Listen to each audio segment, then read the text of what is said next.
ठीक है, कोई भी रिएक्शन फिजिबल है कि नहीं है, प्रोसेस जो है आपका फिजिबल है कि नहीं है। फिजिबल समझते हो? फिजिबल का मतलब ये है कि आपने लिखा a प्लस बी और लिखा इससे बन रहा है c प्लस डी, तो जरूरी नहीं है कि हमेशा ऐसा हो। समझो, एक चीज हमने पढ़ी थी, कॉपर सल्फेट में अगर हम आयरन डालें क्या बनता है? बोलो क्या बनता है? FeSO4 plus copper. तो ये जो रिएक्शन है, अब इसको हम ए मान लेते हैं, इसको हम ए मान लेते हैं, इसको हम बी मान लेते हैं, इसको हम सी मान लेते हैं, इसको हम डी मान लेते हैं, तो बिल्कुल ऊपर वाली रिएक्शन हो गई ना ये।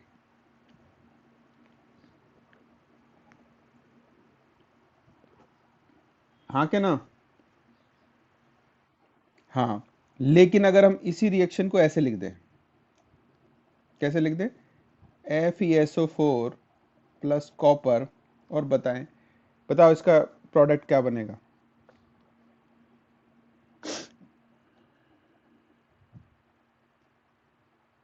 क्या प्रोडक्ट बनेगा इसका?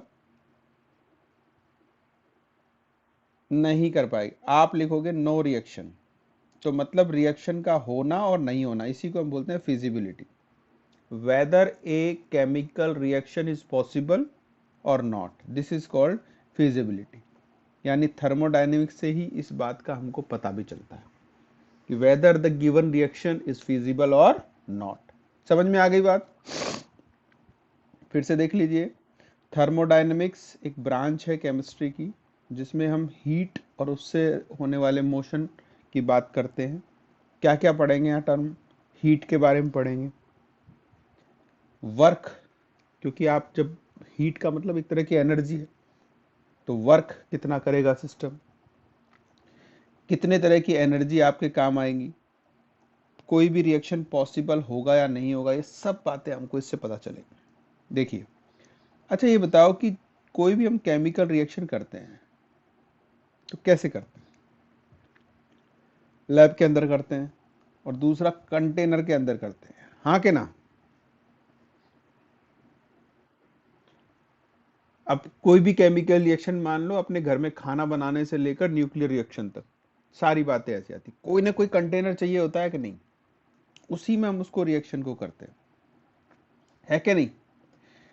तो ऐसा कंटेनर, क्योंकि आपको, भाई आप कोई भी रिएक्शन ना बहुत सारे फैक्टर पे डिपेंड करती है, तो उन फैक्टर्स को आप उस कंटेनर में ही कंट्रोल कर सकते हो, जानते हो इस बात को? जैसे सिंपल सी बात है, अगर मान लो आपको 2 कप चाय बनानी है, तो आप बड़े भगोने में तो नहीं बनाओगे, हाँ के ना? और अगर बहुत 50 लोगों की बनानी है, तो बार बार 2-2 कप तो नहीं बनाओगे, है ना? तो मतलब क्या है कि आपको एक वेसल चाहिए, एक बर्तन चाहिए, जहां पर आप उस रिएक्शन को करवा सकें, यानी उस पे पड़ने वाले इफेक्ट को बाहर से रोक सकें। यानी कि आप जो कंडीशन उसको देना चाहते हैं वो एक जगह पर दे सकते हैं। जैसे गर्मी है, हमने एक कमरे में एसी लगा लिया, तो आप पूरे एटमॉस्फेयर का टेम्परेचर तो कंट्रोल नहीं कर सकते ना एसी लगाकर, वो तो ईश्वर ही करेगा, बारिश करके, बर्फ गिरा के। लेकिन हम नहीं कर सकते ना, वो भी हर जगह नहीं। पूरे वर्ल्ड की बात करें तो कहीं पर बर्फ गिर रही है तो कहीं पर गर्मी हो रही है सेम टाइम पे, तो बैलेंस बना रहता है। तो ऐसी जगह जिसको आपने किसी रिएक्शन के लिए चुना है, जैसे हमने इस डिब्बे को चुन लिया है, तो ऐसे जगह को हम बोलते हैं सिस्टम। क्या बोलते हैं? सिस्टम। ठीक है, और इसमें भी समझो, इस वेसल में आपने इस गैस को भरा, तो ये गैस आपके लिए सिस्टम हो गया। क्या हो गया? सिस्टम हो गया, या कि आपकी सारी स्टडीज इस गैस पे काम करेंगी, तो इसको हम बोलेंगे system. Rest of the thing, rest of the thing मतलब ये ऊपर का लिड से लेकर ये दीवारें और इसके बाहर का सब कुछ जो बचा है, उसको हम बोलेंगे सराउंडिंग। क्या बोलेंगे? सराउंडिंग। ठीक है। और ये दोनों को अगर हम मिला दें तो बनेगा यूनिवर्स। देखो मैंने प्लेनेट वर्ड यूज नहीं किया, यूनिवर्स यूज किया है, क्योंकि जब भी कोई रिएक्शन होती है उसका केवल आपके प्लेनेट से लेना देना नहीं है, वो कहीं भी जाएगी, कहीं भी जाएगी। तो दो ही बातें हो गई, एक छोटा सा हिस्सा या बड़ा सा हिस्सा आपने रिएक्शन के लिए सेलेक्ट किया है, उसको हम बोलते हैं सिस्टम। और उसके अलावा जो कुछ बच गया पूरे यूनिवर्स में से, उसको हम क्या बोलेंगे? क्या बोलेंगे? या हम कह सकते हैं एक्सेप्ट। अब कोई पूछे भैया सराउंडिंग क्या है, तो एक्सेप्ट सिस्टम जो भी कुछ है वो सराउंडिंग है। ठीक है। एक्सेप्ट सिस्टम, जो भी कुछ बचा ना इस दुनिया में, इस यूनिवर्स में, वो क्या है? सराउंडिंग है। और सिस्टम क्या है? आपने जो एरिया, जो पार्ट, जो वेसल या जिस चीज पे आप स्टडी कर रहे हो, एक गिलास पानी है तो पानी, एक कंटेनर में गैस है तो गैस, वो आपके लिए सिस्टम है। आ गई बात समझ में? अच्छा, अब एक चीज और बच्चे समझो कि स्पेशली जब भी हम रिएक्शंस की बात करते हैं तो रिएक्शन परफॉर्म होती है गैसियस स्टेट में या फिर परफॉर्म होती है लिक्विड स्टेट में। उसमें भी आप मानो कि गैस को हम प्रेफर करते हैं। क्यों करते हैं? क्योंकि रिएक्शन करने के लिए एटॉमिक लेवल पे आना पड़ता है, और गैस में ही पार्टिकल दूर दूर होते हैं, सिंगल सिंगल होते हैं। उसी से उसमें आयनाइजेशन एनर्जी और इलेक्ट्रॉन गेन एंथैल्पी उसको रिसीव होता है, या बॉन्ड बनाना होता है, तो वहीं पॉसिबल है। ठीक है। तो जो गैस होती है तो उसको हम बोलेंगे गैसियस प्रोसेस। अगर gas as a system work कर रही है। अब देखो गैस में कुछ एक टर्म है जो हम पहले से जानते हैं, जो साथ चलती है, और कुछ एक टर्म है जो हम नई जोड़ेंगे, जो कि इस चैप्टर में हम पढ़ेंगे। अच्छा बताओ, गैस में कुछ बातें ऐसी होती है जो हमेशा साथ होती हैं। अगर गैस है तो हम कहेंगे भाई ये तो होगा ही होगा, बताओ क्या? जो कि अभी हम जस्ट एक चैप्टर में पढ़ के आए हैं।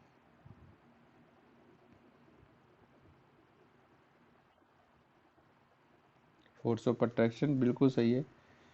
और थोड़ा बेसिक पे आओ। भाई गैस है तो वो प्रेशर एक्सर्ट करेगी, प्रेशर होगा ना उसका, प्रेशर होगा, टेम्परेचर होगा और वॉल्यूम होगा। तीन चीजें तो पक्का होंगी। देखो ना इसको, इस कंटेनर को देखो। भैया गैस आपने भरी है तो ये दीवार पर टक्कर मारेगा कि नहीं? मारेगा ना। तो प्रेशर होगा। दूसरा, इस कंटेनर की जगह, जितनी जगह इसको मिल रही है, गैस की खास बात क्या बताई हमने, कि इसको जितना जगह मिलेगा उसको ऑक्यूपाई करेगा, यानी ये वॉल्यूम गैस का वॉल्यूम होगा।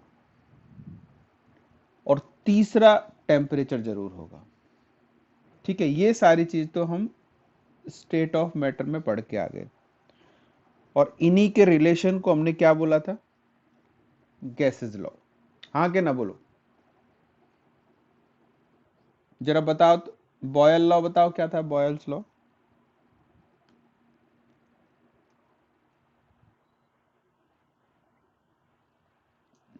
सीधा बोलो, P इज प्रोपोर्शनल टू 1/। हाँ, दूसरा चार्ल्स लॉ क्या था?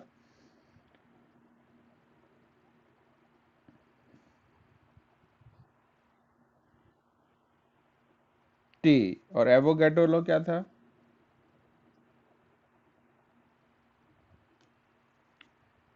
V is proportional to N। और सबको मिला के था PV is equal to NRT। ठीक है। अब देखो मैंने क्या बात कही थी आपको, कि भैया रियली में कोई गैस आइडियल नहीं होती। बोला था कि नहीं बोला था, बताओ? ऐसी कोई गैस नहीं बनी है जो कि हर कंडीशन में हर लॉ को फॉलो करे, तो आइडियल नहीं है। बट एक और बात बताई थी कि जब भी आप मान के चलोगे, कैलकुलेशंस करोगे, तो हम मान के चलेंगे कि उस गैस का बिहेवियर कैसा है, आइडियल। बोला था। हाँ, तो कैलकुलेशन में देखा ये कितना काम आएगा। तो ये फैक्टर कुछ ऐसे थे जो हमने स्टेट ऑफ मैटर में पढ़े। अभी हम कुछ नई चीजें ऐड करें। नई चीजें क्या है? एक है एच। क्या बोलते हैं इस एच को? एंथैल्पी। क्या बोलते हैं इसको हम? एंथैल्पी। जानते हैं कि एंथैल्पी क्या होती है? कुछ कुछ जानते हो बोलो। हाँ क्या ना, बोलते रहो, रेस्पॉन्स देते रहो। जो बोलोगे चलेगा। नहीं आता है कोई बात नहीं, आगे बढ़ेंगे। एच का मतलब जानते हो? एंथैल्पी का मतलब जानते हो?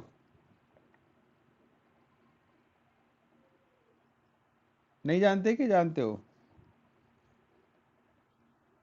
एनर्जी है, एक तरह की एनर्जी है। देखो समझो, क्या ए प्लस बी और सी प्लस डी, इस रिएक्शन के दो चांस हैं। या तो ये एक्सोथर्मिक होगी या एंडोथर्मिक होगी, है ना। मतलब ये है कि यहां जो ए और बी की कुछ एनर्जी होगी और सी और डी की मिला के कोई एनर्जी होगी। ठीक। अगर ए और बी की एनर्जी और सी और डी की एनर्जी से ज्यादा है, तो यहां क्या होगा? एनर्जी बाहर निकलेगी। हाँ कि ना? अरे भाई, पहले एनर्जी ज्यादा थी और जो प्रोडक्ट बना वो कम एनर्जी के बना, तो बची हुई एनर्जी बाहर निकली कि नहीं निकली? तो इसको हम बोलते हैं एक्सोथर्मिक रिएक्शन। तो ये एक्सोथर्मिक और एंडोथर्मिक जो पता चलता है ना, वो एंथैल्पी से ही चलता है।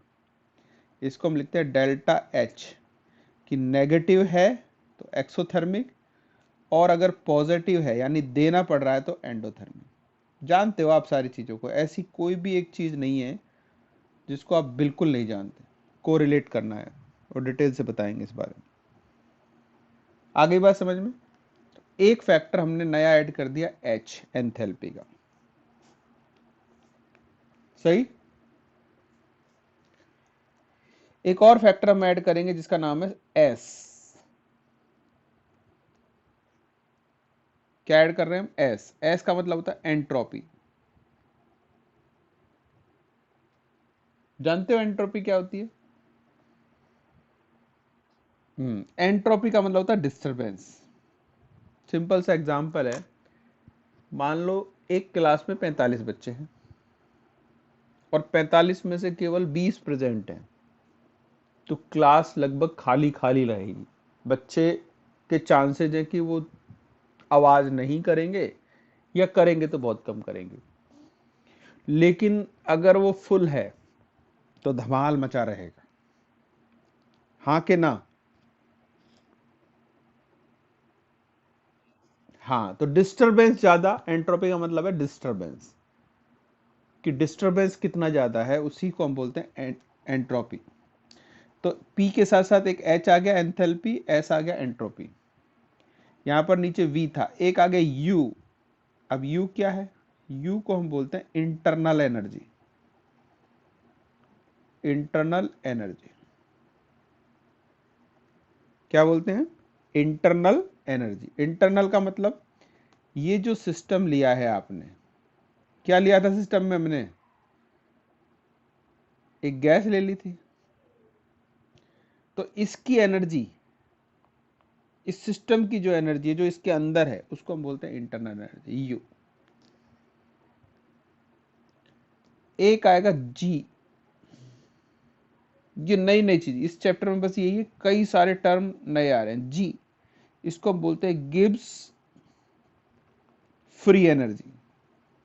इन सब को हम, जब चैप्टर खत्म होगा तो ये सारी चीजें हमको क्लियर हो जाएंगी। जब सारी चीजें क्लियर हो जाए, समझ लेना चैप्टर खत्म हो। ये क्या है? Gibbs free energy. देखो, हम कोई भी काम करते हैं बच्चों, मेहनत करते हैं, तो क्या पूरी मेहनत काम में कन्वर्ट होती है? उसका रिजल्ट मिल पाता है हमको? बोलो, नहीं मिल पाता। उसका कुछ पार्ट वेस्ट हो जाता है और कुछ पार्ट काम में आता है। बोलो, एग्री करते हो नहीं करते हो इस बात से? हाँ। तो वो part of energy which convert into the useful work मतलब समझो, आपके पास एक बाइक है, आपने पेट्रोल डाला, पेट्रोल से एनर्जी बनी, तो एनर्जी यानी पेट्रोल की जितनी एफिशिएंसी थी, जितनी एनर्जी बनी, उससे 100% गाड़ी नहीं चली। आप कहोगे सर ऐसा कैसे, गाड़ी तो चली। अरे भाई चली, लेकिन आप देखो, गाड़ी को जब आप चला के लाओगे तो वो गर्म मिलेगी आपको। होता है नहीं होता है इंजन गर्म? तो गर्म का मतलब वेस्टेज ऑफ हीट। पंखा चल रहा है, चलते जा रहा है, लेकिन अगर वो गर्म नॉमिनल है तो कोई बात नहीं, जब वो खराब होने को होता है तो देखना वो गर्म ज्यादा हो जाएगा। तो आप जो एनर्जी इनपुट कर रहे हो, उस एनर्जी का वो पार्ट जिससे आपने काम कर लिया, वो तो है गिब्स एनर्जी। और जो पार्ट बच गया वो क्या है, हीट। वो उसका टेम्परेचर बढ़ा रहा है। आई बात समझ में? लास्ट टर्म बची है डब्ल्यू। डब्ल्यू का मतलब वर्क। डब्ल्यू का मतलब वर्क। तो हमारे पास कुछ बेसिक चीजें थी जो पिछले चैप्टर में पढ़ा हमने। Pressure, volume, temperature. अब कुछ हम नई चीजें ऐड कर रहे हैं। एच क्या है? बोलो, एच क्या है? वेट की। एस क्या है? यू क्या है? यू क्या है? जी क्या है? डब्ल्यू क्या है? जो बच जो बच्चे केवल दर्शक बन के बैठे हैं ना, उनको मैं एब्सेंट ही मानूंगा। ध्यान रखना, मुझे दिखता है माइक में कौन बोल रहा है कौन नहीं बोल रहा है। वो क्लास में है नहीं है बराबर बात है, उसको मैं एब्सेंट ही मार्क मानूंगा मेरी तरफ से। बार बार कहने की 2 साल से ज्यादा हो गया है, कम से कम सुन रहे हो, समझ रहे हो, तो जवाब तो देना है ना। या यही काम है कि टीचर 45 बच्चों को पूछता रहे तू बता तू बता, तो पूरा टाइम तो उसी में चले जाना है। चलो, यहां तक बात समझ में आई सबको? अब देखो, एक बहुत इंपॉर्टेंट चीज हम समझने जा रहे हैं जिसको ध्यान से समझना। बस इस चैप्टर में यही है कि चीजों को धीरे धीरे समझना है और ध्यान से समझना है। देखो, हमने बात करी कि जब हम कोई स्टडी करेंगे, क्या लेंगे, एक सिस्टम लेंगे। बताया कि नहीं बताया हमने? क्या है सिस्टम? सिस्टम वो है जो मैं रेड डॉट से बता रहा हूं। सही? सिस्टम वो है जो मैं रेड डॉट से बता रहा हूं। और इसके अलावा जो बचा है वो क्या है, सब सराउंडिंग। सही? चलो, बहुत बढ़िया बात। अब देखो, अब फर्क समझना बहुत माइन्यूट सा, कि ये आपने ये जो सिस्टम बनाया है, यानी जिस कंटेनर में आपने चीज़ों को रखा है, तो ये एक बाउंड्री हो गई ना उसकी। ये कि ये जो बाउंड्री है, इस अंदर के मटेरियल को जो भी आपने लिया है, गैस लिया है, लिक्विड लिया है, इसको बाहर जाने के लिए अलाउ नहीं करेगी। वही तो कंटेनर हुआ ना। हाँ के ना? लेकिन अब देखो, समझो, दो बातें हैं। कि एक बात है कि मटेरियल बाहर ना जाए, सिस्टम का जो सिस्टम मतलब जो अंदर की चीजें हैं वो बाहर नहीं जाए, एक बात तो ये है। लेकिन यहाँ केवल मटेरियल की बात नहीं है, यहाँ पर बहुत सारे नए फैक्टर हमने जोड़े हैं, जैसे हीट। मटेरियल के साथ क्या जोड़ा हमने, हीट। तो आपकी जो हीट है ना, वो भी बाहर नहीं जानी चाहिए। अब आप कहोगे सर ऐसा कैसे? घर में खाना, कुकर कुकर होता है ना, कुकर। कुकर के देखो, हाथ मत लगाना, उसके आसपास हाथ को ऐसे करके देखो, तो आपको लगेगा कि उसमें से हीट निकल रहा है, गर्म है कुकर। हम कहते हैं हाँ गर्म हो रहा है कुकर। इवन कई बार तो इतना होता है कि हैंडल से पकड़ने पर हैंडल भी गर्म लगता है। इसी वजह से हम उसके हैंडल को इंसुलेटर का बनाते हैं, प्लास्टिक का बनाते हैं। कई बार इतना गर्म होता है कि वो हैंडल भी गर्म लगने लगता है, हाँ के ना? ठीक है, तो इसका मतलब ये जो व्हाइट लाइन है इसको हम बोलते हैं बाउंड्री। क्या है ये? बाउंड्री है। वो बाउंड्री है जो सिस्टम को सराउंडिंग से डिफरेंशिएट कर रही है। ठीक, अब इस बाउंड्री में दो कंडीशन हो सकती है, या तो ये हो रियल या हो इमेजिनरी।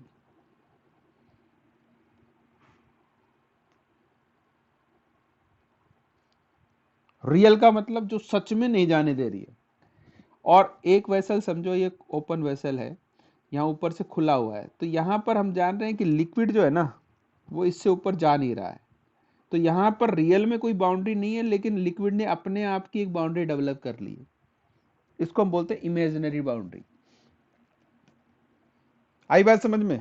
छोटी छोटी चीजें इनको दिमाग में बैठाना है, रियल और इमेजिनरी। आई बात समझ में? ठीक है, अब देखो बाउंड्री की दो बातें और हो सकती है रिजिड हो, बिल्कुल खिसके नहीं, चाहे कुछ भी हो जाए, और यह हो सकता है फ्लेक्सिबल हो, या अलग अलग कंडीशन हो सकती है। आप सोचो कि दुनिया में कितने काम हो रहे हैं, जो भी आप काम करते हो सब पे ये चीज लागू होती है, हर केमिकल रिएक्शन पर। तो कंटेनर के बाद में सोचो कि कोई रिजिड होगा, कहीं रियल बाउंड्री होगी, कहीं इमेजिनरी होगी, कहीं वो फ्लेक्सिबल भी हो सकता है। ठीक है, अब देखो ये जो बाउंड्री बनाई ना हमने, इस बाउंड्री की बात करी, इस बाउंड्री की जो हम बात कर रहे हैं, इस बाउंड्री में के अकॉर्डिंग, मतलब इस बाउंड्री पे डिपेंड करता है, इस बाउंड्री पे डिपेंड करता है कि आपका जो रिएक्शन टाइप है या प्रोसेस है वो किस तरह का है। ठीक है, मान लो कि आपकी ये बाउंड्री जो है ना, इसको मान लेते हैं कंडक्टिंग। कैसी है? कंडक्टिंग मतलब, कंडक्टिंग मतलब कि यहाँ करंट की बात तो हम कर नहीं रहे, कि अंदर सिस्टम में जो एनर्जी दोगे वो अंदर से बाहर जा सकती है या बाहर से अंदर आ सकती है, यही तो है ना? तो इसका मतलब अक्रॉस हीट चेंज इजीली हो जाएगा आपका, अगर वो बाउंड्री कैसी है? कंडक्टिंग है। तो अगर बाउंड्री कंडक्टिंग है तो हीट का जो एक्सचेंज है वो आसानी से होगा। लेकिन लेकिन लेकिन लेकिन अगर मान लो इस पे आपने इंसुलेशन लगा दिया, ये नॉन कंडक्टिंग है, कंडक्टिंग है, नॉन कंडक्टिंग है, तो मतलब क्या हुआ? Across heat can not exchange. Simple सी बात यही है ना। मतलब जो डेल्टा क्यू है, जिसको हम क्यू बोलते हैं, क्यू का मतलब हीट होता है, वो क्या हो जाएगा? जीरो।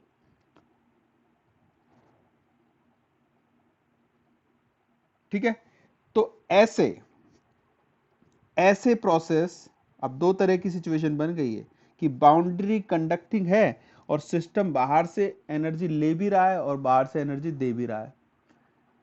सोचो कैसा, कि आप एक कप में चाय बन के आई, अभी सर्दियों के दिन है, हालांकि यहाँ कोई खासी सर्दी नहीं पड़ती है, आप उसमें गर्मा गर्म चाय लेके आए,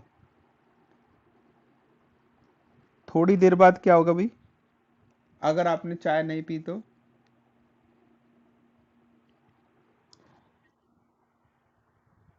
अरे लेयर बन जाएगी, चाय ठंडी हो जाएगी, है ना? ठंडी हो जाएगी ना, क्योंकि चाय का जो मजा है वो गर्म का ही है। या आपने कोल्ड ड्रिंक ली, कोल्ड ड्रिंक ठंडी लाए, लेकिन आपने थोड़ी देर के लिए छोड़ दी तो वो गर्म हो जाएगी। हर चीज ठंडी नहीं होती छोड़ने पर, कुछ चीजें गर्म भी हो जाती, क्योंकि हर किसी चीज का अपना एक फ्लेवर है, अपना कुछ चीजें टेम्परेचर पे डिपेंड करती हैं। कुछ चीजें गर्म अच्छी लगती हैं, कुछ चीजें ठंडी अच्छी लगती हैं। तो मतलब ये है कि चाहे कोल्ड ड्रिंक का बोतल हो या आपका चाय का कप हो, अगर आपने इसको बाहर रख दिया तो इसकी बाउंड्री तो कंडक्टिंग है भाई, तो क्या हो जाएगा, चाय ठंडी हो जाएगी और कोल्ड ड्रिंक गर्म हो जाएगी, हाँ कि ना। तो ऐसे सिस्टम, ध्यान से सुनो, ऐसे जो सिस्टम है ना, ऐसे सिस्टम जहां कंडक्टिंग बाउंड्री होती है, हीट का एक्सचेंज होता है, इनको बोलते हैं डायाथर्मिक। डायाथर्मिक, क्या बोलते हैं इनको हम, डायाथर्मिक प्रोसेस बोलते हैं, याद कर लो। क्या बोलते हैं इनको हम, डायाथर्मिक प्रोसेस।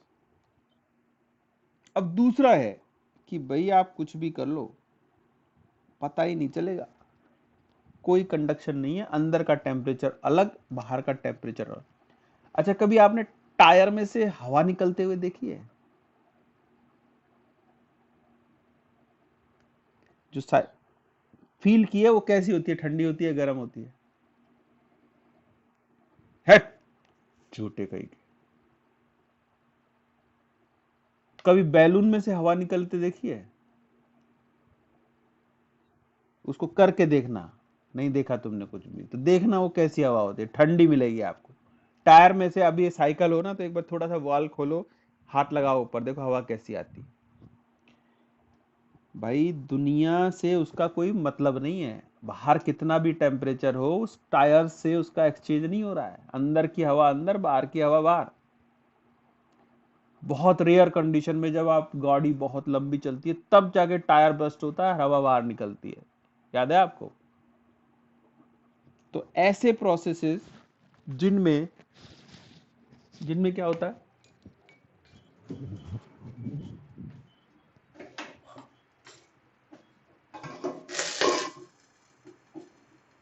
हीट एक्सचेंज नहीं होती है, क्या बोलते हैं उनको हम, उनका कुछ नया नाम देना पड़ेगा ना उनको, इनको हम बोलेंगे एडायाबेटिक, इनको हम बोलेंगे एडायाबेटिक प्रोसेसेस। एडायाबेटिक प्रोसेस। बोलो बात समझ में आ रही है कि नहीं आ रही है? सीरीज से चल रहे हैं हम एक एक करके, ठीक है। अगर हीट एक्सचेंज है, बता तो रहा हूं, मतलब यही है कि एक कंटेनर के अंदर तूने अंदर की गैस रखी है ना, और वो कंडक्ट कंटेनर जो है उसकी वॉल ऐसी है कि अंदर से बाहर टेम्परेचर नहीं जाने दे रही, बाहर से अंदर टेम्परेचर नहीं जा रही, यानी हीट एक्सचेंज नहीं हो रहा है। तो ऐसे प्रोसेसेस को हम बोलते हैं एडायाबैटिक प्रोसेस। आई बात समझ में? ठीक।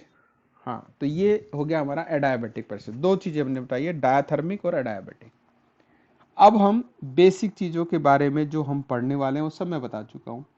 अब हम अलग अलग तरह के सिस्टम क्या होते हैं उनके बारे में पढ़ेंगे। कि वर्ड लिया ना हमने सिस्टम,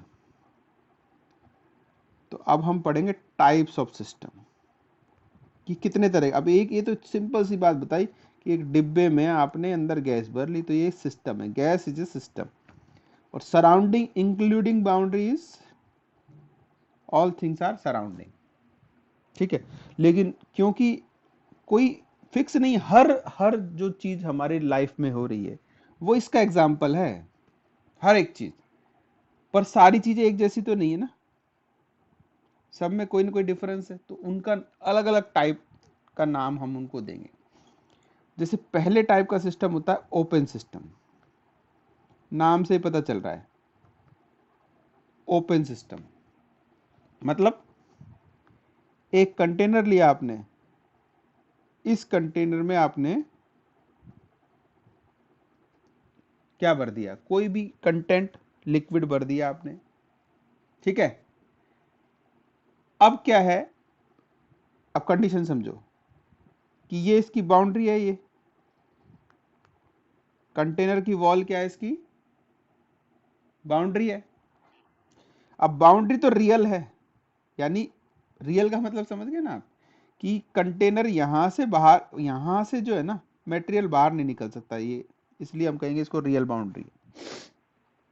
ठीक है।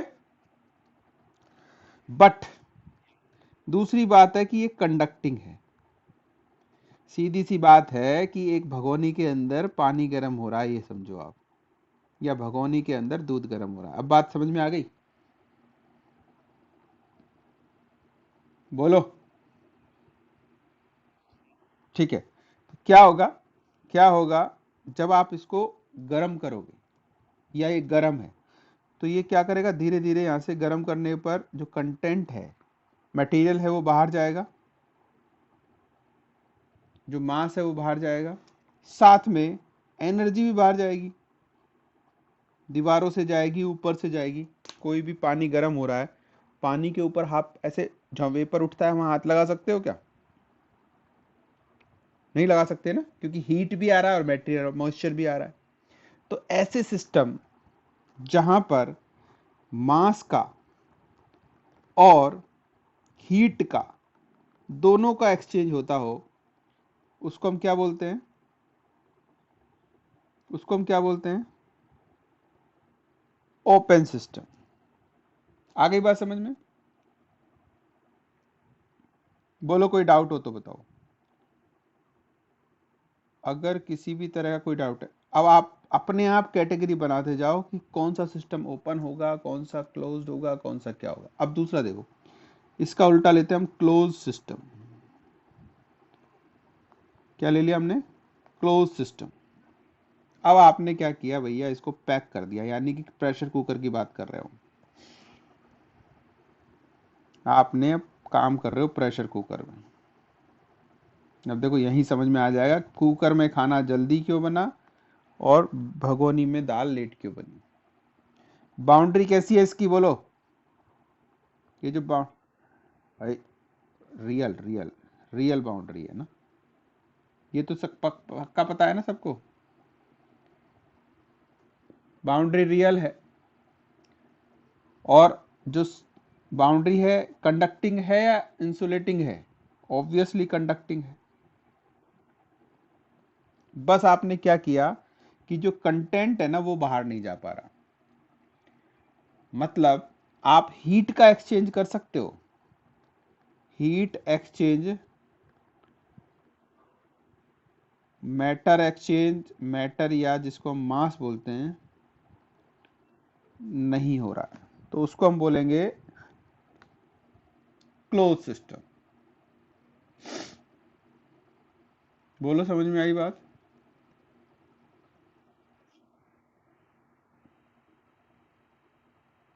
ठीक है। अब बात आती है आइसोलेटेड सिस्टम। बोलो, दोनों सिंपल थे, समझ में आया कि नहीं आया?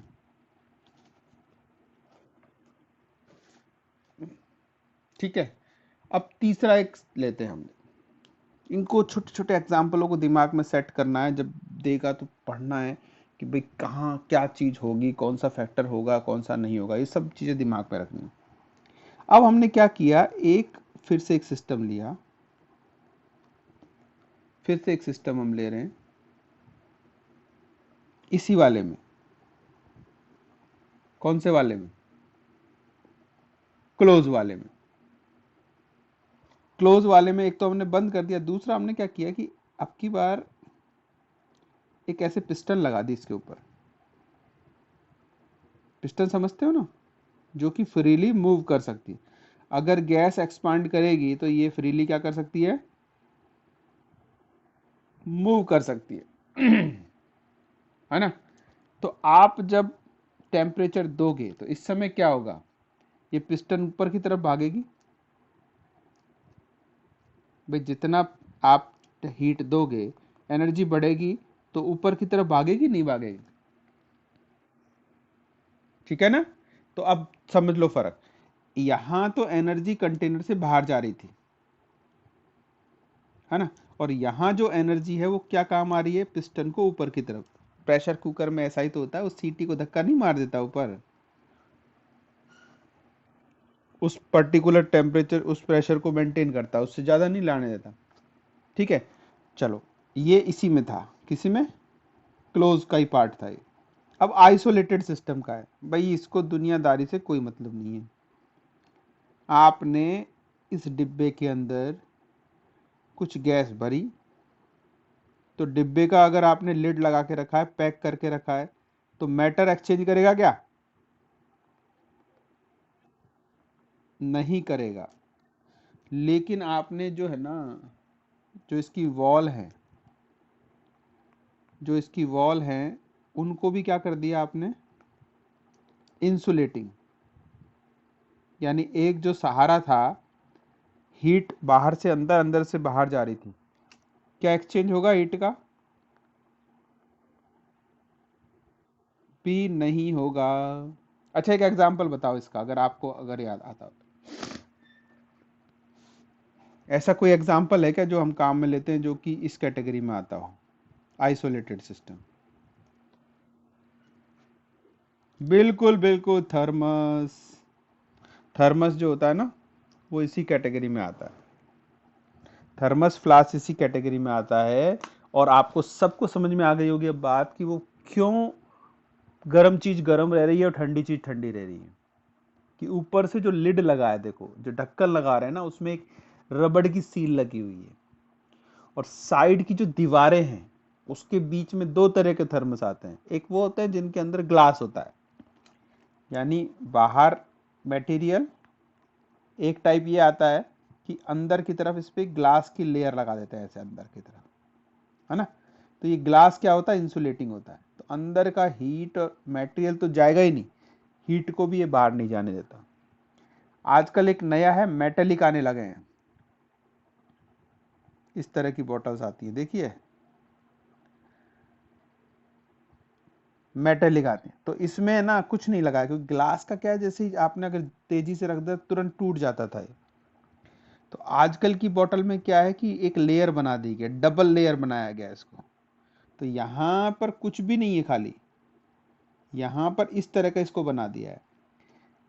यानी समझो कि यहां आपका मटेरियल है अंदर, और ये बाहर आपका मेटल है।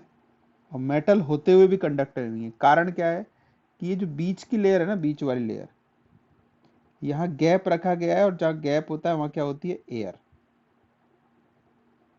क्या होती है? एयर। तो ये इंसुलेटिंग लेयर का काम करती है। कैसी लेयर का काम करती है? इंसुलेटिंग लेयर का काम करती है। ठीक है। तो ये हमारे हो गए डिफरेंट टाइप के सिस्टम। अब सवाल कैसे आएगा? सिस्टम बोलेगा, पूछेगा एग्जाम्पल बताओ, या एग्जाम्पल देगा, बोलेगा सिस्टम बताओ, एक किस टाइप का सिस्टम। बहुत सारे, बहुत तरीके के सवाल बनेंगे इसमें। सतर्क होकर समझना है और चीजों को करना है। ठीक है। चलो एक चीज और बताते हैं जो भी आसान है, और उसके बाद कल कंटिन्यू करेंगे। यहां तक कोई दिक्कत नहीं है ना? अच्छा, अब देखो इस सिस्टम में जिसकी बात, अब एक बात तो दिमाग में बैठ ही गई होगी कि जो भी करना है वो सिस्टम पे करना है, मतलब सिस्टम से हमको। ठीक है। तो ये सिस्टम मतलब जो भी गैस लिक्विड आपने भरा है, यहां हम मान के चल रहे हैं हम गैस की बात कर रहे हैं। ठीक है। तो यहाँ तीन चार चीजें हम पढ़ेंगे। एक पढ़ेंगे वेरिएबल्स, दूसरा पैरामीटर, और तीसरा हम पढ़ेंगे प्रॉपर्टी। इन तीनों का मतलब धीरे धीरे आपको समझ में आएगा। यानी हर प्रॉपर्टी, हर चीज के लिए हम वेरिएबल लेंगे, उसमें चेंज देखेंगे, पैरामीटर्स चेक करेंगे, और प्रॉपर्टी क्या है। कुल मिला के आप ये समझो कि जितनी भी प्रॉपर्टी, पहले हम डिस्कस कर रहे हैं प्रॉपर्टी। ये प्रॉपर्टी, जितनी भी प्रॉपर्टी होती हैं, इसको हम दो पार्ट में डिवाइड करते हैं। कितने पार्ट में? दो पार्ट में। अच्छा, मान लो एक कंटेनर है, लिया मैंने, ठीक है, एक दूसरा कंटेनर लिया, मैंने इसमें डाला 1 लीटर मटेरियल। और इसमें डाला 2 लीटर मटेरियल। वॉल्यूम किसने ज्यादा लिया? 2 लीटर वाले ने। मास किसका ज्यादा है? ठीक है, तो ये बात समझ में आ गई ना सीधी। मोल किस में ज्यादा होंगे? मोल्स कितने किस में ज्यादा होंगे? 2 लीटर वाले में। यानी कि ऐसी प्रॉपर्टी जो अमाउंट पे डिपेंड कर रही है, ऐसी प्रॉपर्टी जो अमाउंट पे डिपेंड कर रही है, एक तो वो होंगी, और दूसरी प्रॉपर्टी वो होंगी जिनको अमाउंट से कोई लेना देना नहीं है। तो ऐसी प्रॉपर्टी जो अमाउंट पे डिपेंड करती है, इनको हम बोलते हैं एक्सटेंसिव प्रॉपर्टी। क्या बोलते हैं इनको हम? एक्सटेंसिव। और दूसरा होती है इंटेंसिव प्रॉपर्टी। एक्सटेंसिव का क्या बोला मैंने? क्या बताया? Depends on amount of matter. Example, mass, volume, number of moles,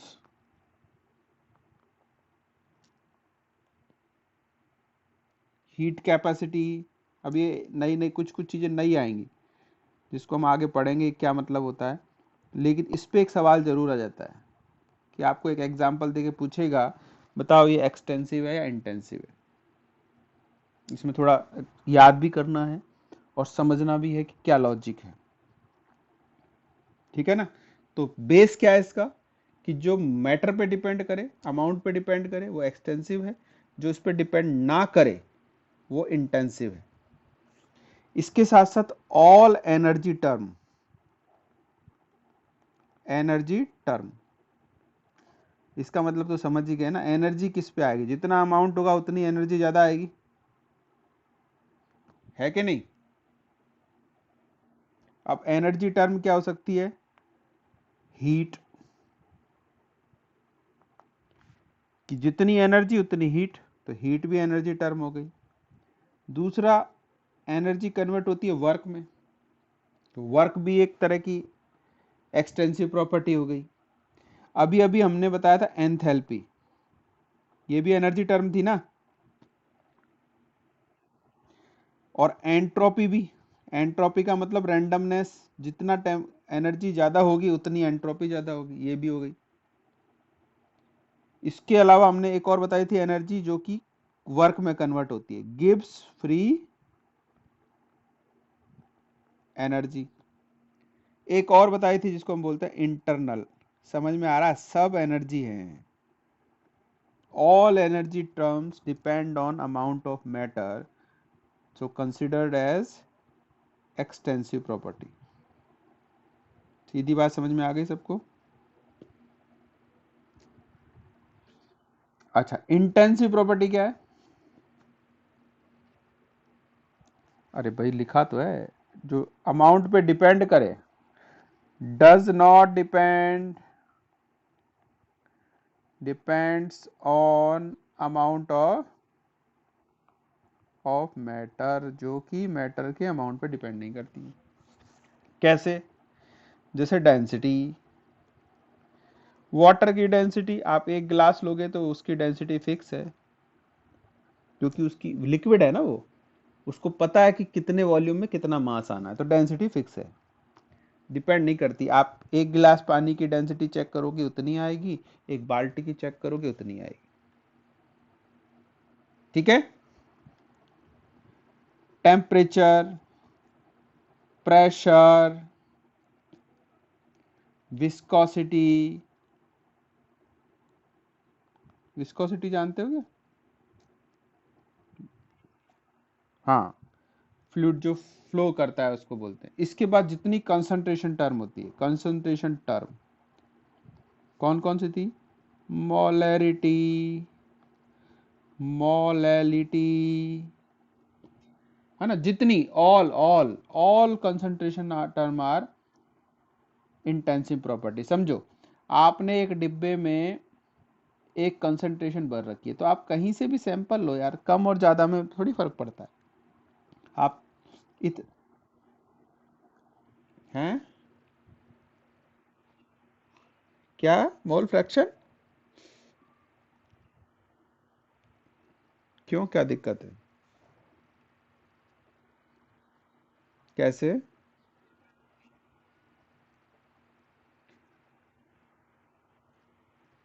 किस पे डिपेंड कर रहा है?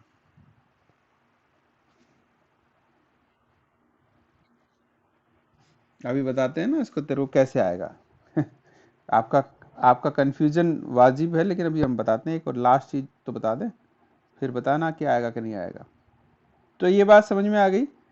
और इसका कंफ्यूजन आया कि सर मोल फ्रैक्शन तो नहीं आना चाहिए, बिल्कुल सही कहा इसने, मोल फ्रैक्शन लग नहीं रहा है। लेकिन एक चीज अब नई नोट कर लो, मोल फ्रैक्शन बना कैसे, बताना। मोल्स अपॉन मोल्स, इसी से बना ना। मतलब आपने दो चीजें मिलाई, ए और बी, तो ए के मोल एन ए और बी के मोल एन बी। तो ए का मोल फ्रैक्शन कैसे निकलेगा भाई, N A upon N A plus N B, यही तरीका है। अब याद कर लो, अगर हम एक्सटेंस कोई भी चीज हमारी, कोई भी प्रॉपर्टी किसी एक्सटेंसिव प्रॉपर्टी को, ध्यान रखना, अगर हम एक्सटेंसिव प्रॉपर्टी को एक्सटेंसिव प्रॉपर्टी से डिवाइड कर रहे हैं, तो इट्स बिकम इंटेंसिव। भाई मोल फ्रैक्शन कैसे आया, मोल इज एक्सटेंसिव प्रॉपर्टी, इसको इसी से डिवाइड कर रहे हैं, तो दो एक्सटेंसिव प्रॉपर्टी हो गई, तो क्या, इट्स बिकम इंटेंसिव।